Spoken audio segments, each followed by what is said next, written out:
Hola, ¿cómo están? Otra edición de Documenta. Hoy vamos a poner en el aire un documental exclusivo que trata de uno de los momentos más graves y más complicados desde el punto de vista institucional de la democracia. Hoy vamos a poner en el aire un documental que hace referencia, va a contar lo que sucedió en la Semana Santa de 1987. Vos pensás que nosotros llegamos a la democracia en 1983, que existió la CONADEP, que existió el juicio de los excomandantes y que en rigor la estrategia de Raúl Alfonsín respecto a las violaciones de los derechos humanos durante la dictadura militar había sido muy clara. Él quería juzgar y condenar a aquellos que habían sido responsables como miembros de las juntas militares. Tenía que, desde su perspectiva, también aplicarse la justicia a aquellos que se habían excedido y dejar afuera de los cargos más graves a aquellos que en definitiva habían cumplido las órdenes. Pero claro, esto no había sucedido porque la presión de la opinión pública y ciertos movimientos políticos en el Parlamento habían determinado que en rigor se juzgaran a todos por aquellas violaciones a los derechos humanos. Entonces, en Semana Santa de 1987, un oficial muy importante durante la Guerra de Malvinas, Aldo Rico, decide encabezar una sublevación contra el sistema democrático. Decide plantearle al presidente Raúl Alfonsín que si él no pone fin a los juicios a los militares acusados de haber violado a los derechos humanos, entonces la corporación militar avanzaba sobre la democracia. Precisamente entonces lo que vas a ver en este documental exclusivo es esa instancia política tan grave para todos nosotros. La democracia corrió peligro, el responsable fue Aldo Rico y un movimiento de militares que se lo llamó en su época los carapintadas. Vos te vas a dar cuenta enseguida, tenían pintado de betún su rostro en una forma amenazadora, en una manera de plantearle al sistema que si no se hacía lo que ellos querían, si no se ponía en marcha lo que ellos reivindicaban, en definitiva el sistema podía colapsar. Primera parte entonces de este documental referido a Semana Santa, cuando los militares estuvieron a punto de retomar el poder luego de 3 años de democracia. Vamos a ver. El 15 de abril de 1987, el país revivía su peor pesadilla.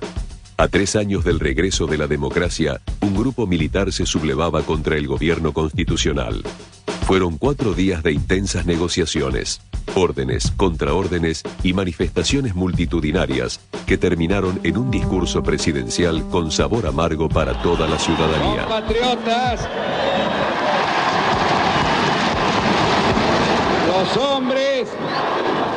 los hombres amotinados han depuesto su actitud.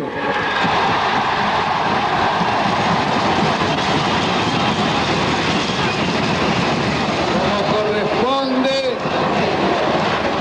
serán detenidos y sometidos a la justicia. ¡Felices Pascuas!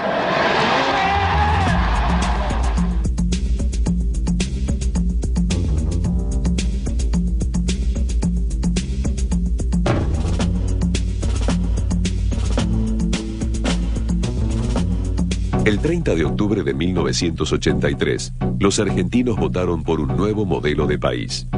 Una de las reivindicaciones más ansiadas por el pueblo era el esclarecimiento de las violaciones a los derechos humanos cometidas por los militares de la dictadura.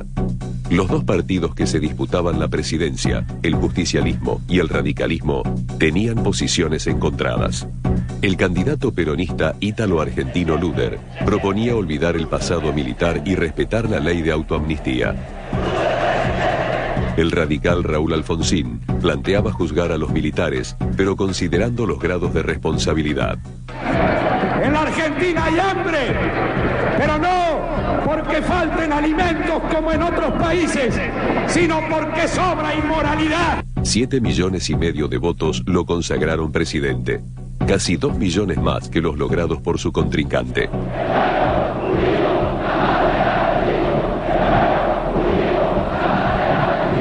Sabemos que son momentos duros y difíciles, pero no tenemos una sola duda.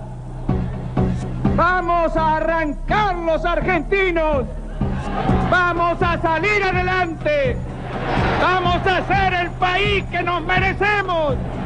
Lo de Alfonsín era una innovación grande, era el único candidato con probabilidades de ganar que era partidario de enjuiciar a las juntas, y de hecho el juicio a las juntas militares y a los que vinieron para abajo fue lo que generó toda esta reacción defensiva de los oficiales que habían participado en los enfrentamientos con la subversión, y algunos que, sin haber participado, participaron en otros episodios, como el de Malvinas, y sentían que no estaban bien conducidos por sus jefes militares. En 1985 se llevó a cabo el histórico juicio contra los comandantes de las juntas militares, en el que se los condenó por las atrocidades cometidas. Pero las denuncias contra militares seguían acumulándose en distintos juzgados. El 4 de diciembre de 1986, el gobierno impartió instrucciones a los fiscales para poner en orden los juicios militares. Alfonsín y su primer ministro de Defensa, Borrás, y el entonces ministro Jabón Arena estaban de acuerdo ideológicamente en que las culpas por lo que había pasado durante la dictadura, las violaciones de derechos humanos, debían ser pagadas especialmente por los comandantes, ¿no? El 24 de diciembre de 1986 se sancionó la Ley de Punto Final, que limitaba a 2 meses el plazo para presentar denuncias contra militares represores. Casi nadie acompañó la medida del gobierno. La derecha por ser partidaria de una amnistía completa, el progresismo para no pagar el alto costo político de la decisión. La ley provocó una luz de citaciones y enjuiciamientos. En lugar de aligerar el problema, lo agudizó. Saludamos al Papa. ¡Viva el Papa Juan Pablo II! ¡Viva el Papa mensajero de la paz! La visita papal a principios de abril de 1987 no logró el efecto de pacificación buscado. Juan Pablo II culminó su recorrida el 12, Domingo de Ramos, y ante casi 800.000 fieles atacó el divorcio, reclamó una reconciliación y defendió lo hecho por el episcopado durante la dictadura. Este es el misterio de la fe. El general Héctor Ríos Cedeñú, jefe de las Fuerzas Armadas, reconoció que el ambiente militar estaba difícil.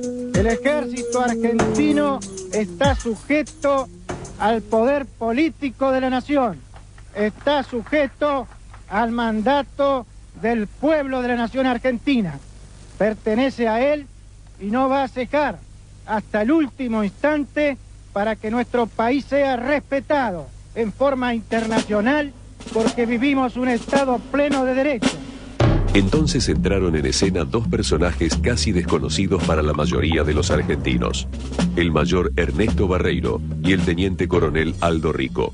Ernesto Barreiro tenía 40 años, cumplía servicio en el primer cuerpo del ejército como oficial de inteligencia y estaba acusado por violaciones a los derechos humanos, mientras se desempeñaba como jefe del grupo de torturadores del campo de concentración clandestino La Perla en Córdoba.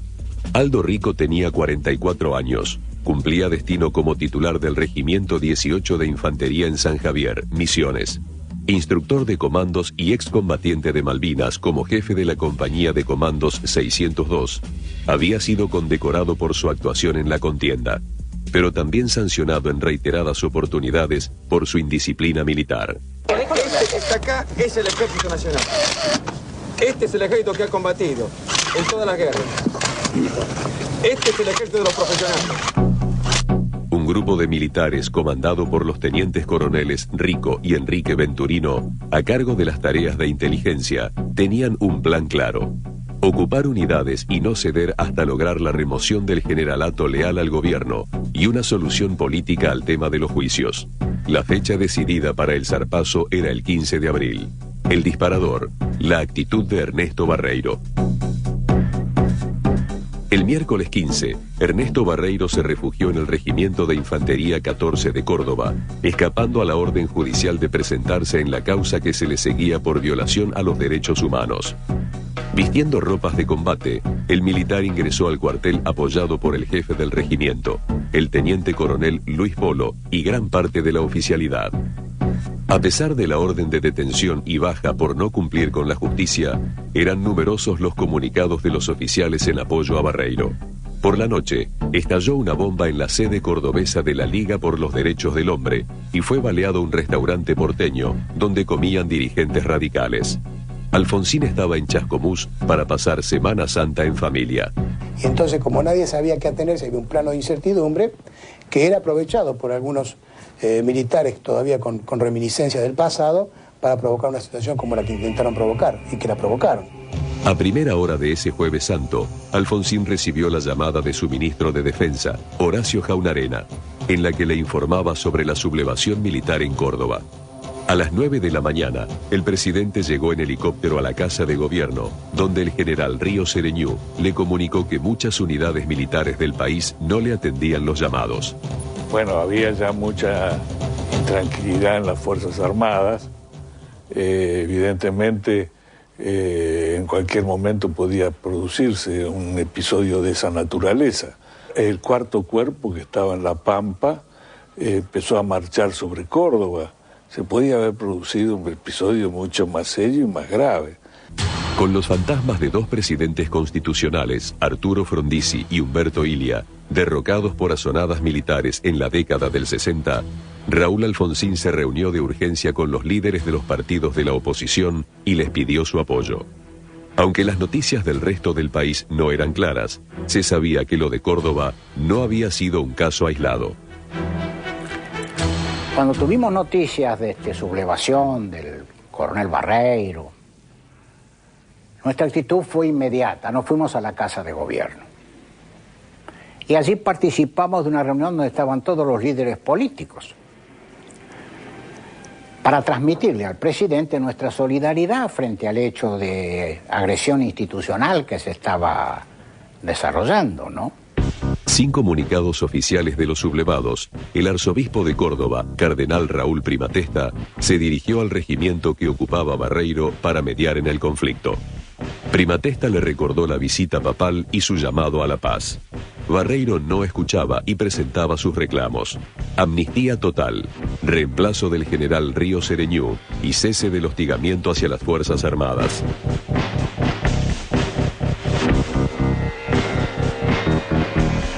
Pocas horas más tarde, estallaba un nuevo foco rebelde. Aldo Rico abandonó su puesto en Misiones y se dirigió con su tropa a Campo de Mayo. Lo mismo hicieron 23 oficiales de la Escuela Superior de Guerra y 200 oficiales de grados intermedios. A las 13, la cadena de mandos militar quedó rota y los sublevados se instalaban para dar batalla. Aliados y opositores se unieron para defender la democracia. Alfonsín se dirigió hasta el Congreso, donde se desarrollaba una sesión extraordinaria. Allí dijo que se terminaba para siempre el tiempo de los pronunciamientos y de los planteos. La democracia no se negocia, repitió. Pero también adelantó las claves de un proyecto que sería conocido como Ley de Obediencia Debida. Bueno, de hecho había iniciativas parlamentarias previas a Semana Santa, eso está en los registros parlamentarios. Alfonsín venía diciendo desde la campaña electoral que él iba a sostener 3 niveles de responsabilidad distintos en la política represiva. Yo procuro recordar siempre que el peronismo había votado a un presidente que sostenía que la ley de autoamnistía tenía vigencia y que teníamos que respetar el principio de continuidad de los actos del Estado, al margen de que nos gustaran o no.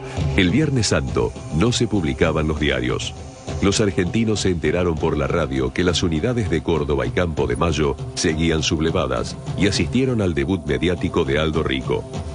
En su primer reportaje, pidió una solución política a la guerra contra la subversión y agregó que la toma de Campo de Mayo no era en contra del gobierno de Raúl Alfonsín. En general lo que se reclamaba era la amnistía y yo no estaba de ninguna manera dispuesto a concederla. Mientras tanto, los comandantes de las Fuerzas Armadas se reunían con el presidente y elaboraban el plan para reprimir la sublevación. Los senadores radicales Adolfo Gas y Ricardo Laferrier eran los encargados de comunicarles a Rico y Venturino la decisión del Ejecutivo. Rico respondió que ningún militar iba a actuar contra ellos. Este es el ejército disciplinado que quiere apoyar el proyecto de país que impulsen la sociedad argentina. 2:45 de la tarde y aquí en la puerta 2 bis de Campo de Mayo podemos observar este movimiento de tropas, hombres armados con armas largas, con cascos de guerra, se están apostando a lo largo de todo este perímetro. El juez federal de San Isidro, Alberto Piotti, intimó a los sublevados para que depusieran su actitud. Un juez federal de la Nación va a hablar. Yo les pido, por favor, que más importante que hablar yo es que acá se conserve la calma. Y si yo les pido, les pido que conserven la calma. La respuesta de Rico fue una conferencia de prensa, donde dijo que la escuela de guerra estaba ocupada por más de 200 oficiales cursantes y exigió objetividad en lo que se informaba a la población. Dio por terminada la conferencia, ordenando desalojar el salón al instante. Ernesto Barreiro se escapó y nadie sabía dónde estaba. En Córdoba, la situación parecía haber vuelto al orden. En Buenos Aires, en cambio, todo se complicaba. Grupos de manifestantes se agolpaban en las puertas de Campo de Mayo y pedían el fin del levantamiento. Un tanque de guerra apostado en la entrada apuntaba su cañón a la multitud. Cualquier mal movimiento podía desatar la masacre. Muchos pensábamos que eso era iba a ser un absoluto descontrol que podía generar episodios de violencia y que si nosotros éramos el partido de gobierno, estábamos en el gobierno y teníamos un presidente democrático en quien confiábamos, deberíamos acompañar la estrategia del presidente y no hacer seguidismo de las organizaciones de ultraizquierda que, algunas bien inspiradas, pero otras con la idea de profundizar las contradicciones, procuraban generar algún episodio de violencia en Campo de Mayo. Cayó la noche en Campo de Mayo. Esta es la situación. Esto le grita a la gente, a los militares que tienen la cara pintada. ¡Que dejen entrar al pueblo! ¡Que abran la puerta! Los insurrectos planteaban su disconformidad con lo que llamaban un ejército burócrata de oficinistas.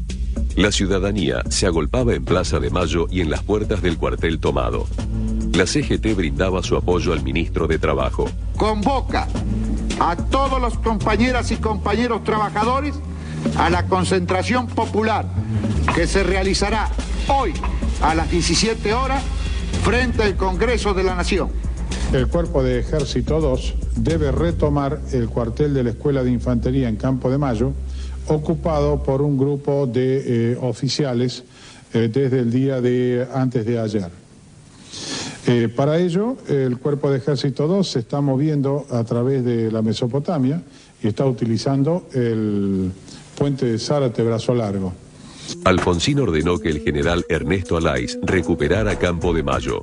Ya no había marcha atrás.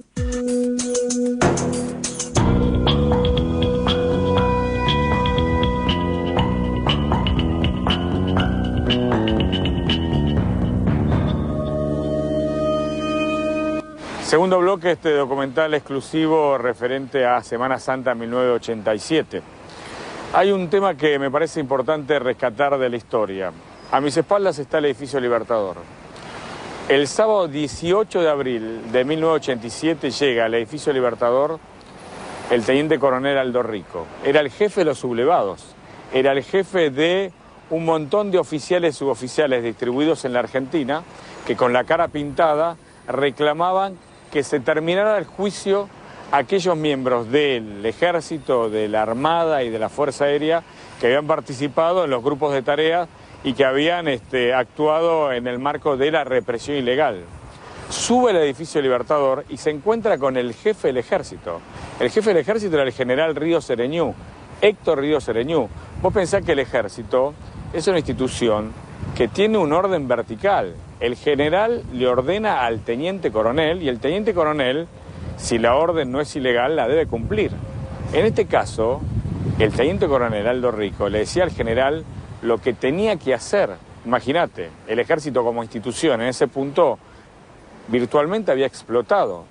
No se entiende en la lógica castrense que un teniente coronel le dé órdenes a un general y el general en definitiva se terminó yendo. Ríos Sereñú deja su cargo luego de la rebelión Carapintada. En este clima, en este marco histórico, político y de relación de poder estaba la Argentina ese 18 de abril de 1987.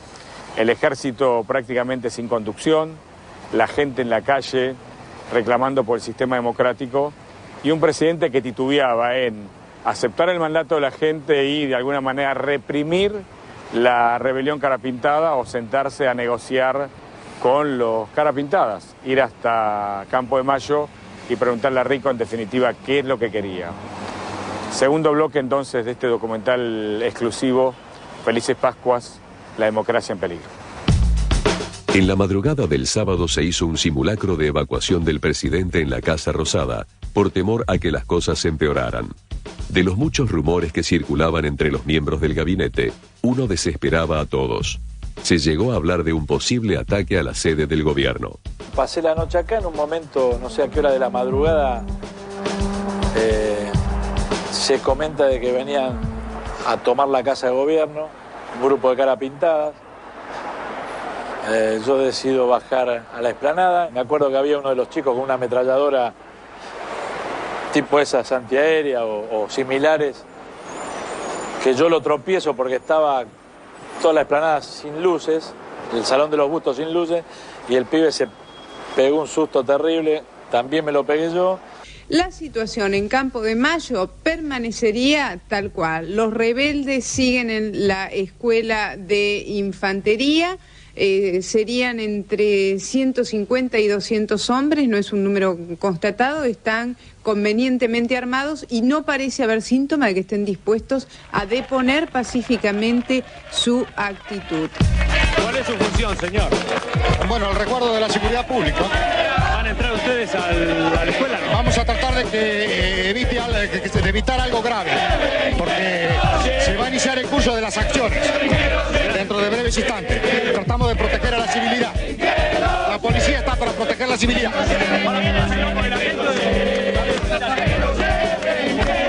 Instantes de profunda emoción se viven aquí, ustedes lo ven. A las 7 de la mañana, Rico llegaba al edificio Libertador para hablar con Río Sereñú. La reunión fue tensa. Río Sereñú le reprochó su actitud frente a los intentos del gobierno de pacificar los ánimos. Rico desconoció su autoridad y lo desafió. Antes de irse, señaló la tapa de uno de los diarios con fotos de la gente en Plaza de Mayo.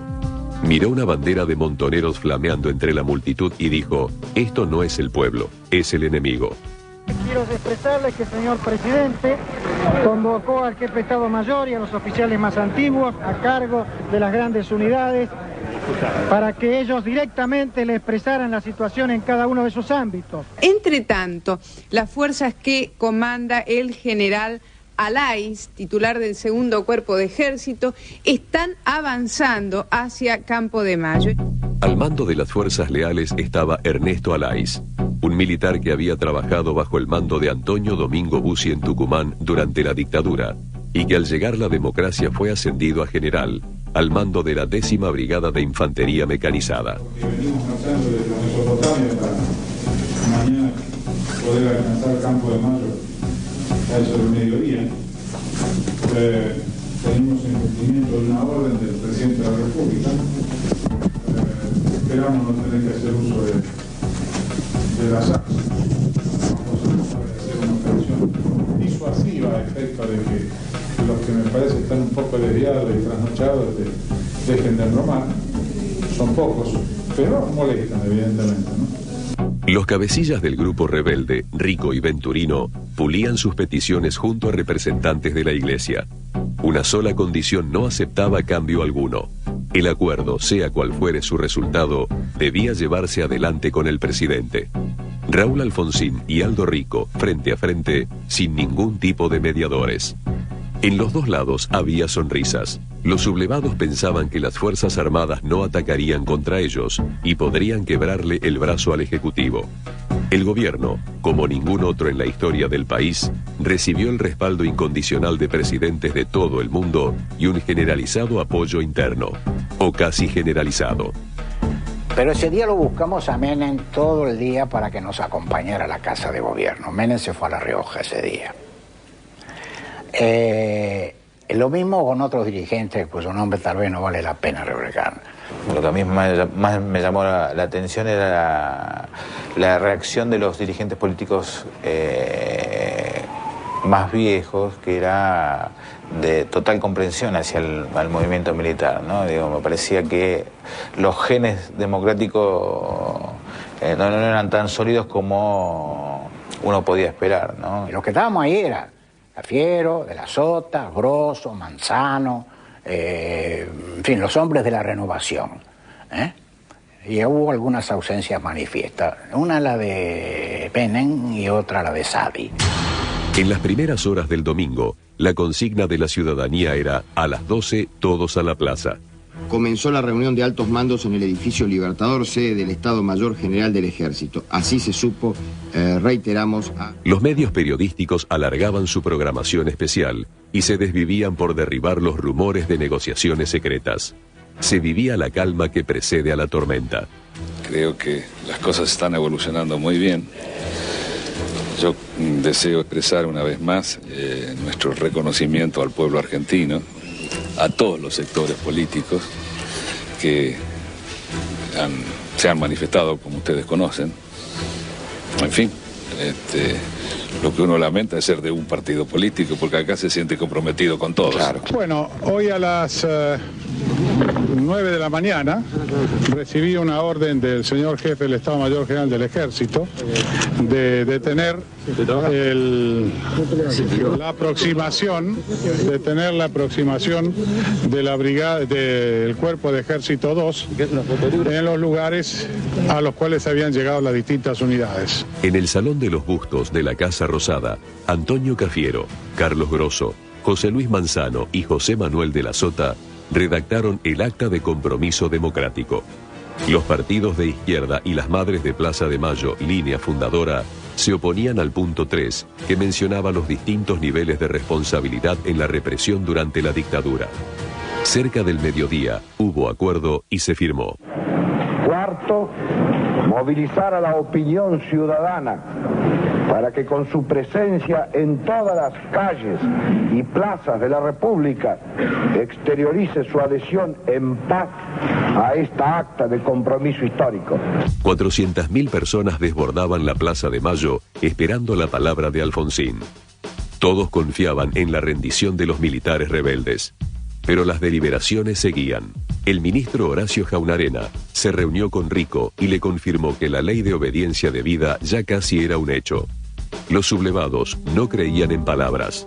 Estamos dispuestos a morir, le dijo Rico al despedirse. A lo primero le contesté, mire, en realidad Rico, si usted lee los diarios sabe que el presidente ya anunció una decisión libre del presidente que va a enviar un proyecto de reforma de la ley. Lo que yo lamento es que en este momento va a haber mucha gente que va a pensar que esa decisión del presidente está inspirada por usted cuando es anterior a su rebelión. En segundo lugar, le digo, mire, nosotros somos un gobierno democrático, no podemos influir sobre los medios de comunicación. Los medios de comunicación dicen lo que quieren decir y la verdad que como campaña a favor de las Fuerzas Armadas lo que usted está haciendo es bastante deplorable. Dentro de Casa de Gobierno, el clima se tensaba cada vez más. Había temor por la posibilidad de una pueblada sobre Campo de Mayo. Silencio, por favor, compatriota. Estamos acá todos por la democracia. No queremos dar ninguna excusa, ningún pretexto para que la cosa no sea como todos queremos que sea. Yo no sé qué hubiera pasado si la gente empezaba a desbordar las vallas y empezaba así una suerte de masacre. La verdad es que lo que a mí me obsesionaba era la posibilidad de que terminara esto con una mortandad masiva de gente que estaba defendiendo la democracia. Mientras el gabinete en pleno discutía, Alfonsín determinaba cuál sería la actitud a seguir. Se estaba conminando a los oficiales sublevados a que depusieran su actitud y en un momento, mientras esto sucedía y había una gran expectativa, sale el edecán militar para decirnos que Alfonsín había decidido ir solo a Campo de Mayo y a pedirnos al grupo de funcionarios que acompañábamos al presidente, pero que no estábamos en el momento en que el presidente tomaba la decisión, que lo disuadiéramos porque eso era un peligro. Con la decisión presidencial tomada de Casa de Gobierno, se envió un militar veterano para que preparara la seguridad en Campo de Mayo. Rico y los sublevados se enteraron casi al mismo tiempo de dos medidas fundamentales en el conflicto. Una, que Alais, el gordito matapalomas, como lo llamaban despectivamente, tenía orden de proceder. Ya no estoy comunicativo. A partir de ahora estoy en combate. Gracias. Otra, que Alfonsín llegaría para dialogar, lo que interpretaron como una gran parte de la batalla ganada. Ustedes y yo, todos en la Argentina, saben lo que estamos arriesgando. Es mucho más que un absurdo golpe de Estado. Estamos arriesgando un futuro nuestro y un futuro de nuestros hijos. Estamos arriesgando sangre derramada entre hermanos. Es por eso que antes de proceder, he resuelto, he tomado una decisión. Dentro de unos minutos saldré personalmente a Campo de Mayo a intimar la rendición de los sediciosos. Les pido a todos que me esperen acá. Les pido que me esperen acá. Y si Dios quiere y nos acompaña a todos los argentinos, dentro de un rato vendré con las soluciones. Dentro de un rato vendré con la noticia de que cada uno de nosotros podemos volver a nuestros hogares para darle un beso a nuestros hijos y en ese beso decirles que le estamos asegurando la libertad para los tiempos.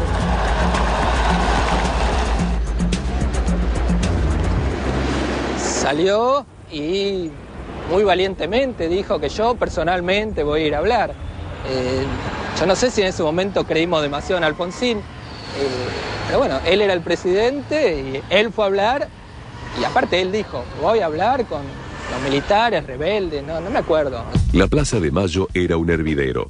Todos querían demostrar su adhesión al gobierno. Poco importaba qué banderas levantaban. La democracia estaba en peligro y así lo entendía el grueso de la población.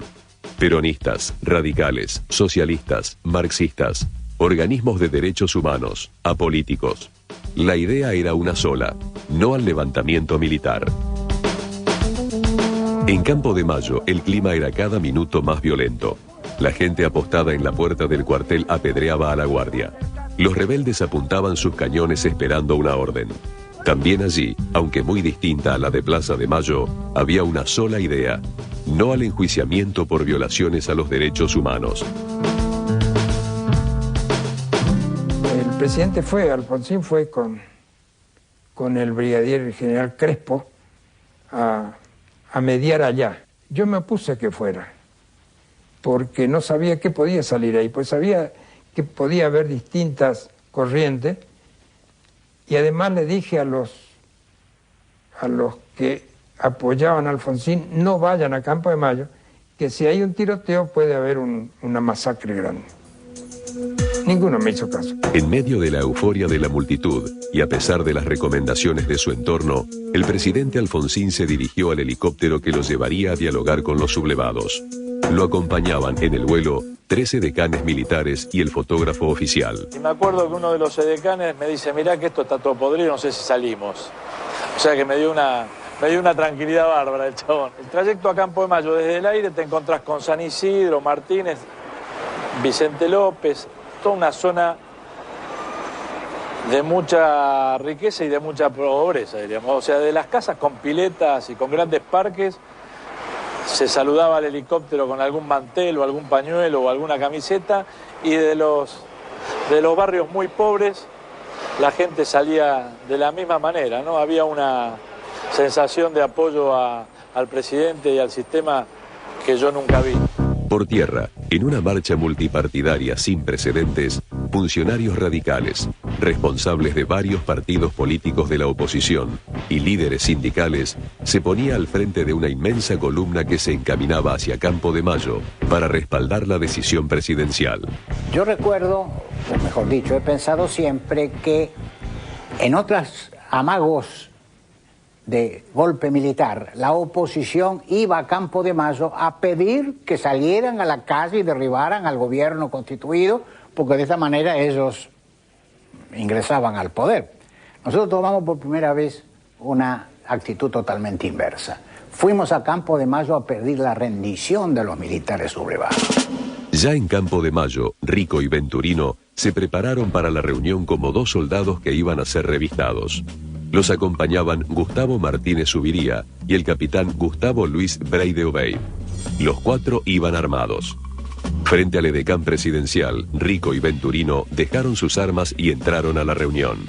Rico expuso sus reclamos: la institución deshonrada socialmente, la culpa total de los generales procesistas, Malvinas y su necesidad de una solución política. Alfonsín dijo que siempre tuvo presente la ley de obediencia debida y que ahora se ejecutaría.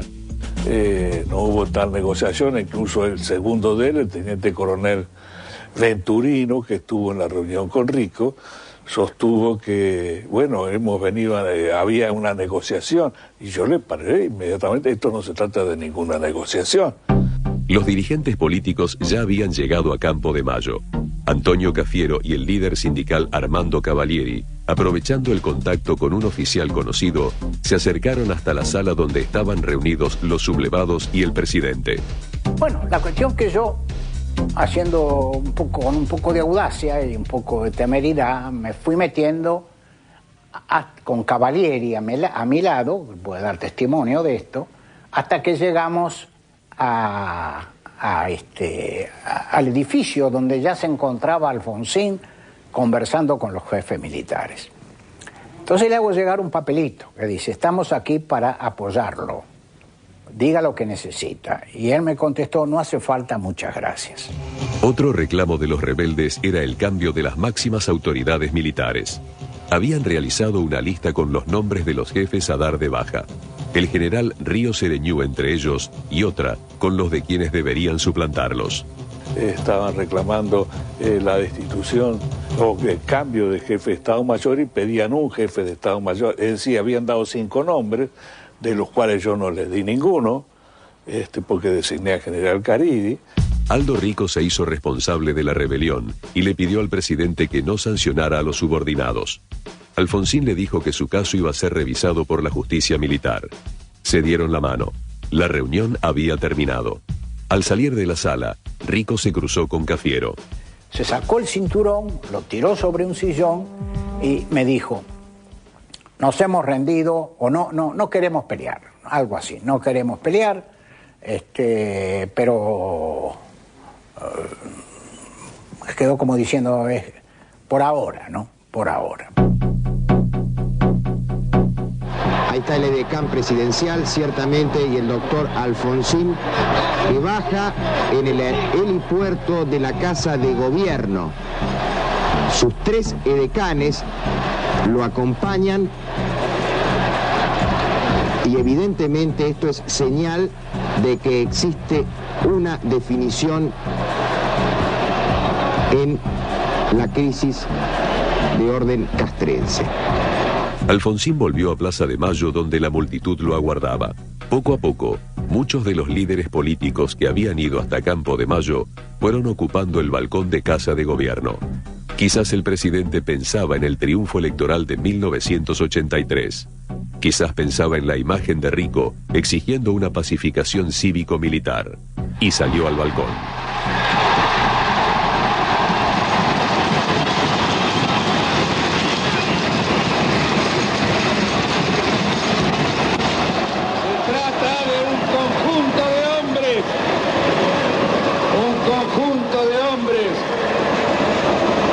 Algunos de ellos, héroes de la guerra de las Malvinas, que tomaron esta posición equivocada y que han reiterado que su intención no era la de provocar un golpe de Estado, pero de todas formas han llevado al país a esta conmoción, a esta tensión, y han provocado estas circunstancias que todos hemos vivido, de la que ha sido protagonista fundamental el pueblo argentino en su conjunto. Fue bastante distinto el discurso antes de irse y después cuando volvió. primero iba a hablar con esos rebeldes y después vino a hablar con los héroes de Malvinas. Para evitar derramamientos de sangre, di instrucciones a los mandos del ejército para que no se procediera a la represión. Y hoy podemos todos dar gracias a Dios. La casa está en orden y no hay sangre en la Argentina. No preparé para nada. Salí, hablé y dije la casa está en orden y estaba en orden. ¿Verdad? Si tu casa está en orden, pero si vos te enfermás se desordena después, ¿no es cierto? Puede ser. Y después se desordenó de nuevo. Pero en ese momento habíamos terminado con el motín, o con la rebelión, como quieras llamarle. Y cuando nos fuimos lo puteamos bastante. Sí, yo vine con un amigo, tengo la imagen de él puteándolo, la verdad que sí. De todos modos, supongo que era más una bronca que un análisis político concreto, ¿no? El 13 de mayo de 1987 se votó en diputados la Ley de Obediencia Debida. Creo que salvé la democracia. Se puede discutir esto si era o no necesaria en ese momento. Yo creí que era necesaria y en consecuencia creo que con esa ley salvamos las instituciones del país. La resolución ha sido para crecer. Hace falta dolor para poder crecer. Este es un dolor más que hemos atravesado todos los argentinos, que ahora se transforma en un gozo. Ahora hemos aprendido. ¡Viva la patria! ¡Viva!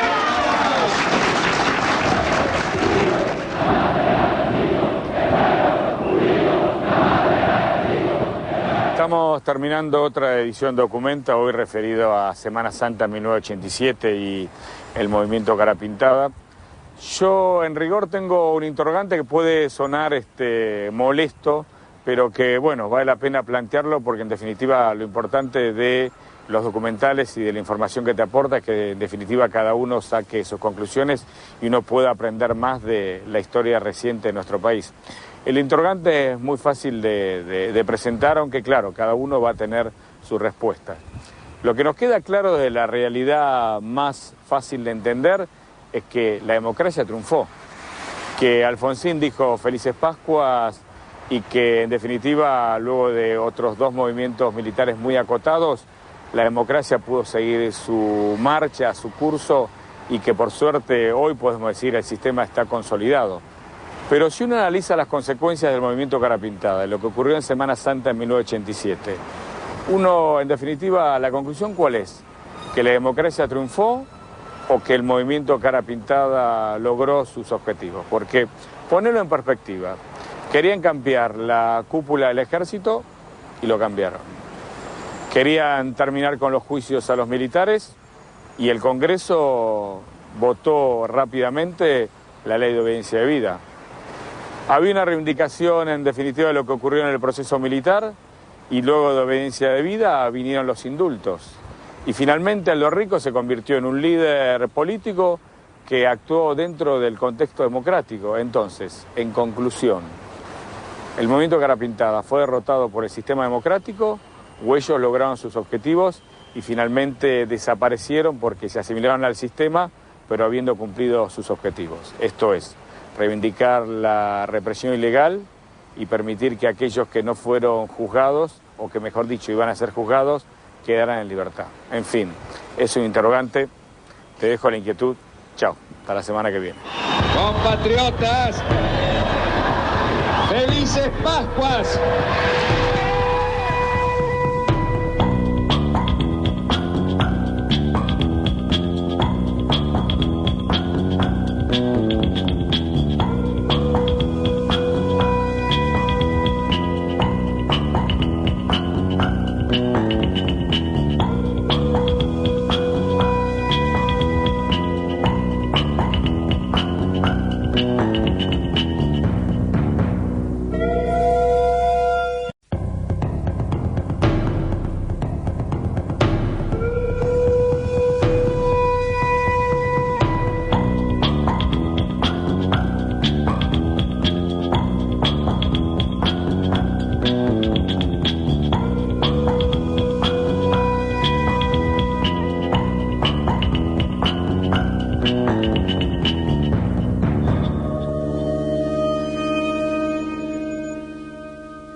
Hola, ¿cómo están? Otra edición de Documenta. Hoy vamos a poner en el aire un documental exclusivo que trata de uno de los momentos más graves y más complicados desde el punto de vista institucional de la democracia. Hoy vamos a poner en el aire un documental que hace referencia, va a contar lo que sucedió en la Semana Santa de 1987. Vos pensás que nosotros llegamos a la democracia en 1983, que existió la CONADEP, que existió el juicio de los excomandantes y que en rigor la estrategia de Raúl Alfonsín respecto a las violaciones de los derechos humanos durante la dictadura militar había sido muy clara. Él quería juzgar y condenar a aquellos que habían sido responsables como miembros de las juntas militares. Tenía que, desde su perspectiva, también aplicarse la justicia a aquellos que se habían excedido y dejar afuera de los cargos más graves a aquellos que en definitiva habían cumplido las órdenes. Pero claro, esto no había sucedido porque la presión de la opinión pública y ciertos movimientos políticos en el Parlamento habían determinado que en rigor se juzgaran a todos por aquellas violaciones a los derechos humanos. Entonces, en Semana Santa de 1987, un oficial muy importante durante la Guerra de Malvinas, Aldo Rico, decide encabezar una sublevación contra el sistema democrático.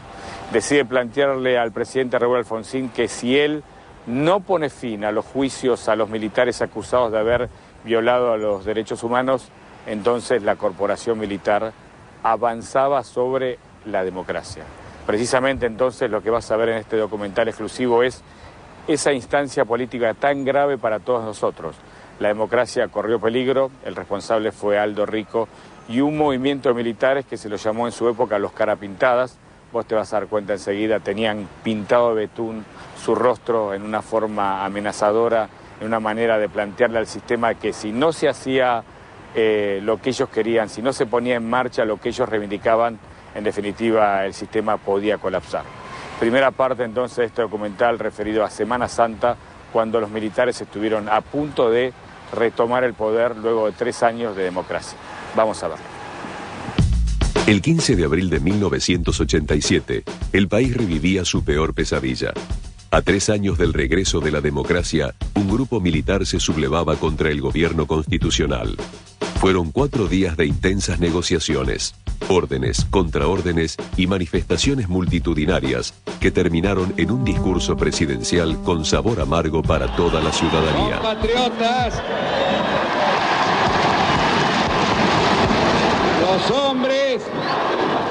los hombres amotinados han depuesto su actitud.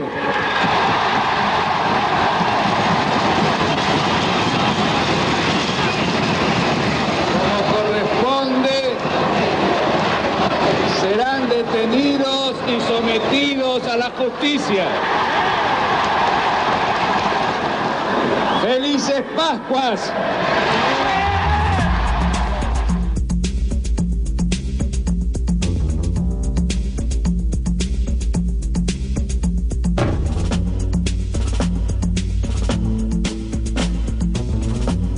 El 30 de octubre de 1983, los argentinos votaron por un nuevo modelo de país.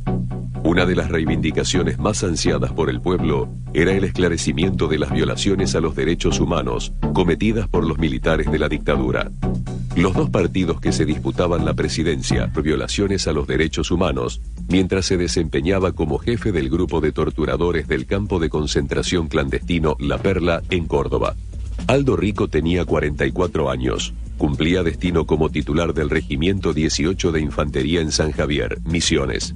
Instructor de comandos y excombatiente de Malvinas como jefe de la Compañía de Comandos 602, había sido condecorado por su actuación en la contienda, pero también sancionado en reiteradas oportunidades por su indisciplina militar. Este que está acá es el Ejército Nacional. Este es el ejército que ha combatido en todas las guerras.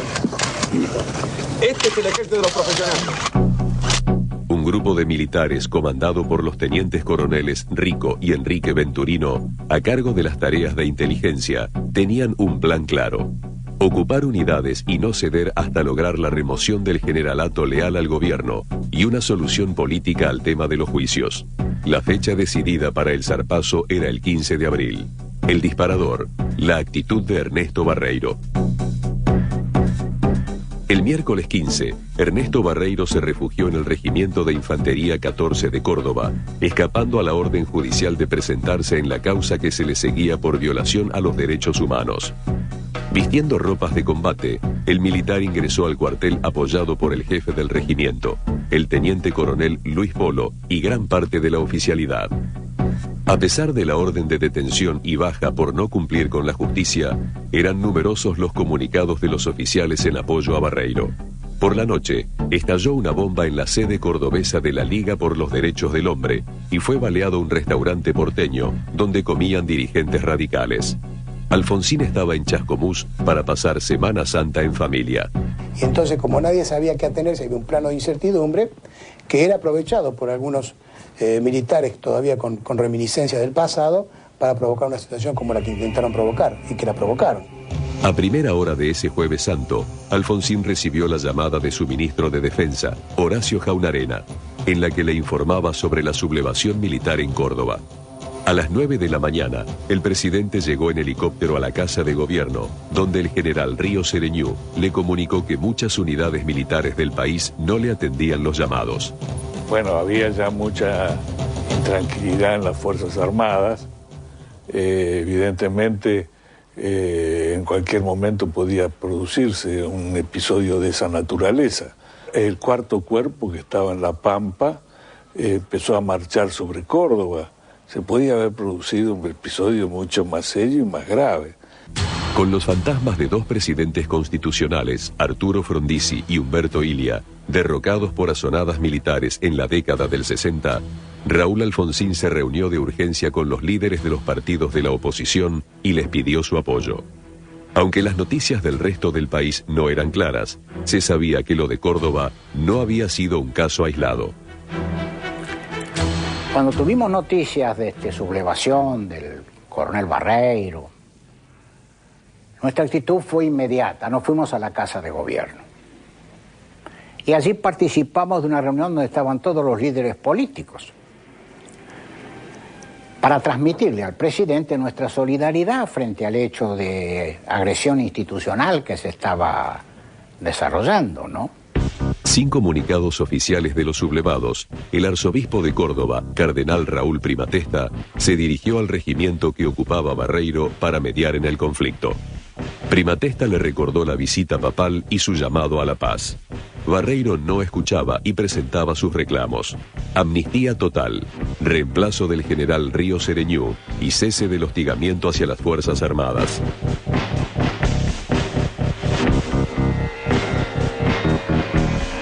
Pocas horas más tarde, estallaba un nuevo foco rebelde. Aldo Rico abandonó su puesto en Misiones y se dirigió... ¡Que dejen entrar al pueblo! ¡Que abra la puerta! Los insurrectos planteaban su disconformidad con lo que llamaban un ejército burócrata de oficinistas. La ciudadanía se agolpaba en Plaza de Mayo y en las puertas del cuartel tomado.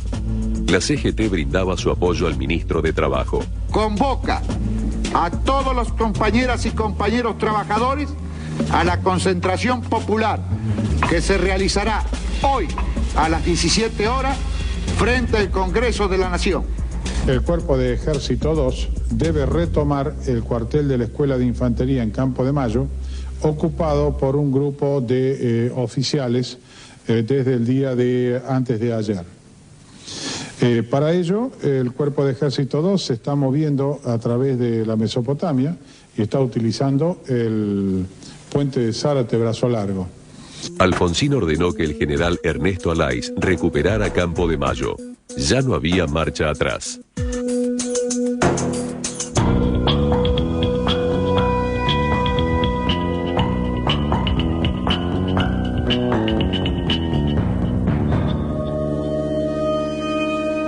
Segundo bloque, este documental exclusivo referente a Semana Santa 1987.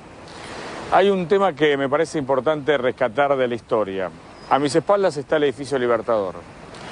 El sábado 18 de abril de 1987 llega al edificio Libertador el teniente coronel Aldo Rico. Era el jefe de los sublevados, era el jefe de un montón de oficiales y suboficiales distribuidos en la Argentina que con la cara pintada reclamaban que se terminara el juicio aquellos miembros del Ejército, de la Armada y de la Fuerza Aérea que habían participado en los grupos de tareas y que habían actuado en el marco de la represión ilegal.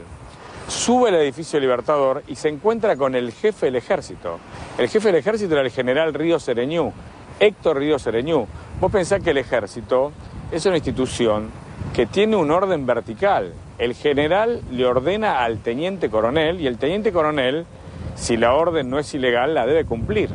En este caso, el teniente coronel Aldo Rico le decía al general lo que tenía que hacer. Imagínate, el ejército como institución en ese punto virtualmente había explotado. No se entiende en la lógica castrense que un teniente coronel le dé órdenes a un general, y el general en definitiva se terminó yendo. Ríos Sereñú deja su cargo luego de la rebelión Carapintada. En este clima, en este marco histórico, político y de relación de poder estaba la Argentina ese 18 de abril de 1987. El ejército prácticamente sin conducción, la gente en la calle reclamando por el sistema democrático y un presidente que titubeaba en aceptar el mandato de la gente y de alguna manera reprimir la rebelión Carapintada o sentarse a negociar con los Carapintadas, ir hasta Campo de Mayo y preguntarle a Rico en definitiva qué es lo que quería. Segundo bloque entonces de este documental exclusivo, Felices Pascuas, la democracia en peligro. En la madrugada del sábado se hizo un simulacro de evacuación del presidente en la Casa Rosada, por temor a que las cosas se empeoraran. De los muchos rumores que circulaban entre los miembros del gabinete, uno desesperaba a todos. Se llegó a hablar de un posible ataque a la sede del gobierno. Pasé la noche acá, en un momento, no sé a qué hora de la madrugada, se comenta de que venían a tomar la casa de gobierno, un grupo de Carapintadas. Yo decido bajar a la explanada. Me acuerdo que había uno de los chicos con una ametralladora tipo esas antiaérea o similares, que yo lo tropiezo porque estaba toda la explanada sin luces, el salón de los bustos sin luces, y el pibe se pegó un susto terrible, también me lo pegué yo. La situación con su tropa a Campo de Mayo.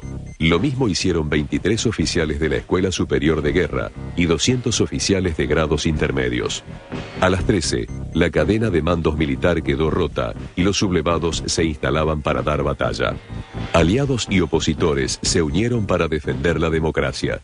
Alfonsín se dirigió hasta el Congreso, donde se desarrollaba una sesión extraordinaria. Allí dijo que se terminaba para siempre el tiempo de los pronunciamientos y de los planteos. La democracia no se negocia, repitió. Pero también adelantó las claves de un proyecto que sería conocido como Ley de Obediencia Debida. Bueno, de hecho había iniciativas parlamentarias previas a Semana Santa, eso está en los registros parlamentarios. Alfonsín venía diciendo desde la campaña electoral que él iba a sostener 3 niveles de responsabilidad distintos en la política represiva. Yo procuro recordar siempre que el peronismo había votado a un presidente que sostenía que la ley de autoamnistía tenía vigencia y que teníamos que respetar el principio de continuidad de los actos del Estado, al margen de que nos gustaran o no. El Viernes Santo no se publicaban los diarios.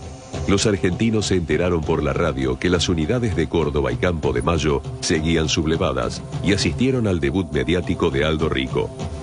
En su primer reportaje, pidió una solución política a la guerra contra la subversión y agregó que la toma de Campo de Mayo no era en contra del gobierno de Raúl Alfonsín. En general lo que se reclamaba era la amnistía y yo no estaba de ninguna manera dispuesto a concederla. Mientras tanto, los comandantes de las Fuerzas Armadas se reunían con el presidente y elaboraban el plan para reprimir la sublevación. Los senadores radicales Adolfo Gas y Ricardo Laferrier eran los encargados de comunicarles a Rico y Venturino la decisión del Ejecutivo. Rico respondió que ningún militar iba a actuar contra ellos. Este es el ejército disciplinado que quiere apoyar el proyecto del país que impulsen la sociedad argentina. 2:45 de la tarde y aquí en la puerta 2 bis de Campo de Mayo podemos observar este movimiento de tropas, hombres armados con armas largas, con cascos de guerra, se están apostando a lo largo de todo este perímetro. El juez federal de San Isidro, Alberto Piotti, intimó a los sublevados para que depusieran su actitud. Un juez federal de la Nación va a hablar. Yo les pido, por favor, que más importante que hablar yo es que acá se conserve la calma. Y si yo les pido que conserven la calma. La respuesta de Rico fue una conferencia de prensa donde dijo que la escuela de guerra estaba ocupada por más de 200 oficiales cursantes y exigió objetividad en lo que se informaba a la población. Dio por terminada la conferencia, ordenando desalojar el salón al instante. Ernesto Barreiro se escapó y nadie sabía dónde estaba. En Córdoba, la situación parecía haber vuelto al orden. En Buenos Aires, en cambio, todo se complicaba.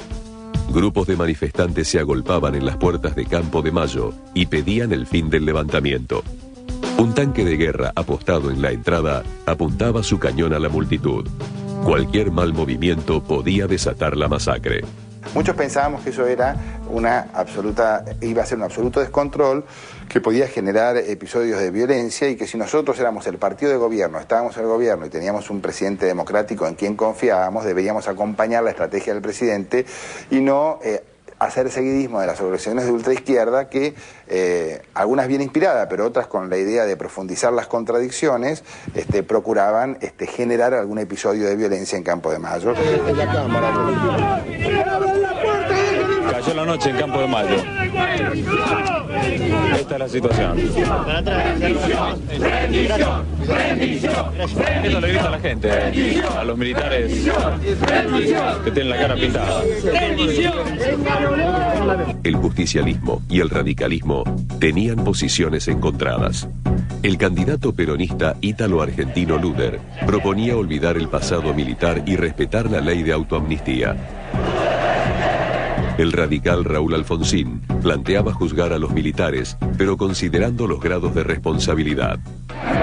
En la Argentina hay hambre, pero no porque falten alimentos como en otros países, sino porque sobra inmoralidad. 7,5 millones de votos lo consagraron presidente, casi 2 millones más que los logrados por su contrincante.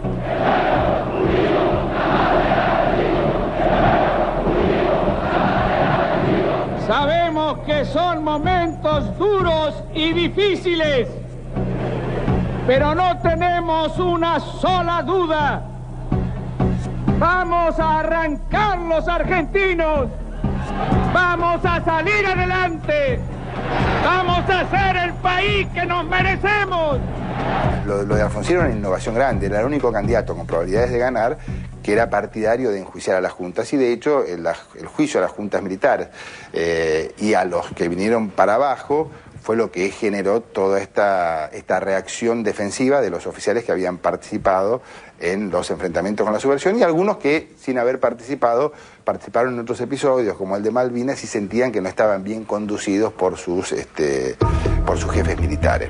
En 1985 se llevó a cabo el histórico juicio contra los comandantes de las juntas militares, en el que se los condenó por las atrocidades cometidas. Pero las denuncias contra militares seguían acumulándose en distintos juzgados. El 4 de diciembre de 1986, el gobierno impartió instrucciones a los fiscales para poner en orden los juicios militares. Alfonsín y su primer ministro de Defensa, Borrás, y el entonces ministro Jaunarena estaban de acuerdo ideológicamente en que las culpas por lo que había pasado durante la dictadura, las violaciones de derechos humanos, debían ser pagadas especialmente por los comandantes, ¿no? El 24 de diciembre de 1986 se sancionó la Ley de Punto Final, que limitaba a 2 meses el plazo para presentar denuncias contra militares represores. Casi nadie acompañó la medida del gobierno. La derecha por ser partidaria de una amnistía completa. El progresismo para no pagar el alto costo político de la decisión. La ley provocó una luz de citaciones y enjuiciamientos. En lugar de aligerar el problema, lo agudizó. Saludamos al Papa. ¡Viva el Papa Juan Pablo II! ¡Viva el Papa mensajero de la paz! La visita papal a principios de abril de 1987 no logró el efecto de pacificación buscado. Juan Pablo II culminó su recorrida el 12, Domingo de Ramos, y ante casi 800.000 fieles atacó el divorcio, reclamó una reconciliación y defendió lo hecho por el episcopado durante la dictadura. Este es el misterio de la fe. El general Héctor Ríos Cedeñú, jefe de las Fuerzas Armadas, reconoció que el ambiente militar estaba difícil. El ejército argentino está sujeto al poder político de la nación, está sujeto al mandato del pueblo de la nación argentina, pertenece a él y no va a cejar hasta el último instante para que nuestro país sea respetado en forma internacional, porque vivimos un Estado pleno de derecho.